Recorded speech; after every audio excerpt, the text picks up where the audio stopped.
Hello friends, இந்த வீடியோவில் MX பிளேயரில் வந்து நீங்கள் ஏதாவது ஒரு மூவியோ இல்லை வீடியோவோ ப்ளே பண்ணும்போது வந்து பார்த்தீங்கன்னா உங்களுக்கு EAC3 ஆடியோ ஃபார்மேட் நாட் சப்போர்ட்டட்னு ஒரு எரர் வரும். அந்த எரரை எப்படி சால்வ் பண்ணுறது, EAC3 ஆடியோ ஃபார்மேட்டை எப்படி எம்எக்ஸ் பிளேயரில் ப்ளே பண்ண வைக்கிறது அப்படின்னு தான் நம்ம இந்த வீடியோவில் பார்க்க போகிறோம். இந்த ப்ராப்ளத்தை நீங்கள் சால்வ் பண்ணுறதுக்கு நீங்கள் ஒரு ஃபைலை டவுன்லோட் பண்ணி அந்த ஃபைலை எம்எக்ஸ் பிளேயரில் இம்போர்ட் பண்ண வேண்டியது இருக்கும். ஸோ ஃபஸ்ட்டு நம்ம அந்த ஃபைலை டவுன்லோட் பண்ணுவோம்.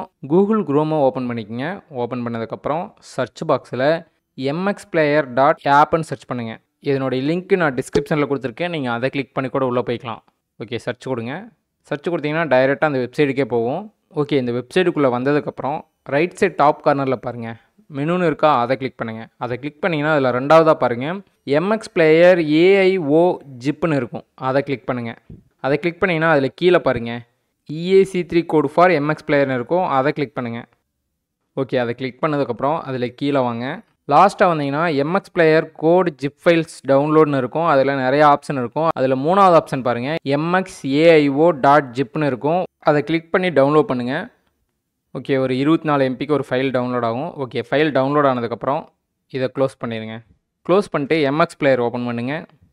எம்எக்ஸ் பிளேயர் ஓப்பன் பண்ணதுக்கப்புறம் கஸ்டம் கோடுன்னு போட்டு நீங்கள் டவுன்லோட் பண்ண ஃபைல் வந்து பார்த்தீங்கன்னா இன்செர்ட் பண்ணுறதான்னு கேட்கும். சிலருக்கு இந்த மாதிரி நீங்கள் எம்எக்ஸ் பிளேயரை ஓப்பன் பண்ணும்போதே கேட்கும். இந்த மாதிரி கேட்டுச்சுன்னா நீங்கள் ஓகே கொடுங்க.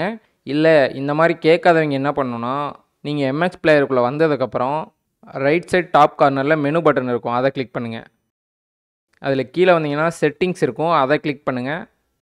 அதை கிளிக் பண்ணிங்கன்னா அதில் மூணாவதாக பாருங்கள் டீகோடர்னு இருக்கா, அதை கிளிக் பண்ணுங்கள். ஓகே, அதை கிளிக் பண்ணிவிட்டு அதில் லாஸ்ட்டாக வாங்க. லாஸ்ட்டாக வந்தீங்கன்னா கஸ்டம் கோடுன்னு இருக்கா, அதை கிளிக் பண்ணுங்கள். ஓகே, அதை கிளிக் பண்ணிங்கன்னா mxAIO.zip தான் டவுன்லோட் பண்ணோம். அந்த ஃபைல் இங்கே ஷோவாகுதா, அந்த ஃபைலை கிளிக் பண்ணுங்கள். ரீஸ்டார்டிங் ஆப் டு ரீலோட் கோடுன்னு காட்டும். ஓகே கொடுங்க. ஓகே கொடுத்தீங்கன்னா ஆப் வந்து க்ளோஸ் ஆயிரும். க்ளோஸ் ஆனதுக்கப்புறம் மறுபடியும் ஆப்பை ஓப்பன் பண்ணுங்கள். ஓப்பன் பண்ணி இப்போ நீங்கள் அந்த வீடியோவையோ மூவியோ ப்ளே பண்ணிங்கன்னா உங்களுக்கு EAC3 ஃபார்மேட் வந்து பார்த்தீங்கன்னா சப்போர்ட் ஆகும். அதே மாதிரி வந்து பார்த்தீங்கன்னா நீங்கள் ப்ளே ஸ்டோரில் போய் எம்எக்ஸ் பிளேயர் வந்து நீங்கள் அப்டேட் பண்ணியிருக்கீங்களா இல்லையான்னு நீங்கள் செக் பண்ணிக்கிங்க. அப்டேட் பண்ணாமல் இருந்தீங்கன்னா அப்டேட் பண்ணிக்கிங்க.